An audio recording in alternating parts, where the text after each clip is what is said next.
Sure. Well, when I was growing up, I was in a secular family in that I never really believed in God, but I always sort of felt I was the only person who thought that way. And for me, even though I started out as an atheist, around middle school, that's when I realized that I'm pretty much the only one who feels this way. And why is everyone else going to church or some religious denomination and I'm not? So I felt like I was wrong just because I was the unpopular opinion.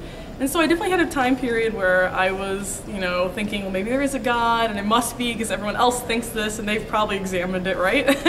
But then once I finally started meeting other people who were also questioning religion or actually called themselves an atheist, that's when I realized, oh, there are other people out there like me, I'm not the only one. Especially when I went to college, I went to Purdue University for undergrad, and it's in a much more conservative religious area than where I grew up closer to Chicago in Indiana.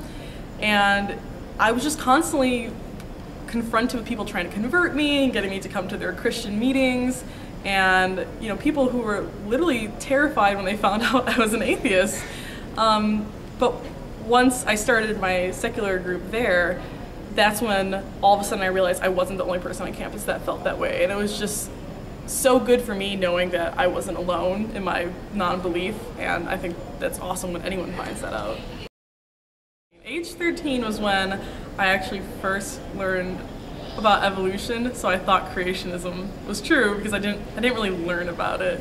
And I was just starting to think like, well, maybe there's some God that, made something but doesn't really answer prayers. I was very much like a deist. So if I can go back in time, one, I would say, don't just think you have to believe in something because it's popular, and that's what most people think, because popular opinion is not always right, and what adults think is not always right. And do your research, and especially now, I mean, I have the internet, I'm not that old, but you have more resources now and blogs, and don't just accept what people tell you. If you are learning about evolution and you think, well, this is just too much for me to comprehend, try to figure it out more. Try to ask questions and go to your teachers and ask, like, why does this happen? Or go to the internet if you have creationist teachers too. Because again, you can't always trust adults to give you the good knowledge you have, but I would mainly say, question everything, and that includes adults. That's a lesson I wish I would have learned earlier on. So I blog at blaghag.com, that's blaghag.com.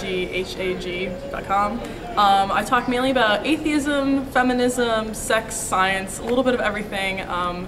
I'm also really interested in gay rights issues and general social justice, and talk about a lot about what student atheists are doing, young atheists, or just the atheist movement in general. So I do think I have a younger reader base, so it may be good for people who are still trying to figure out what they're doing if they want to start student groups at their high schools or colleges. But I blog about a little bit of everything. Just remember, it's okay to be an atheist, and even if you're in a small town in the middle of nowhere and you feel like you're the only one, you can find someone else or move too. One day you'll feel safe. We are atheism.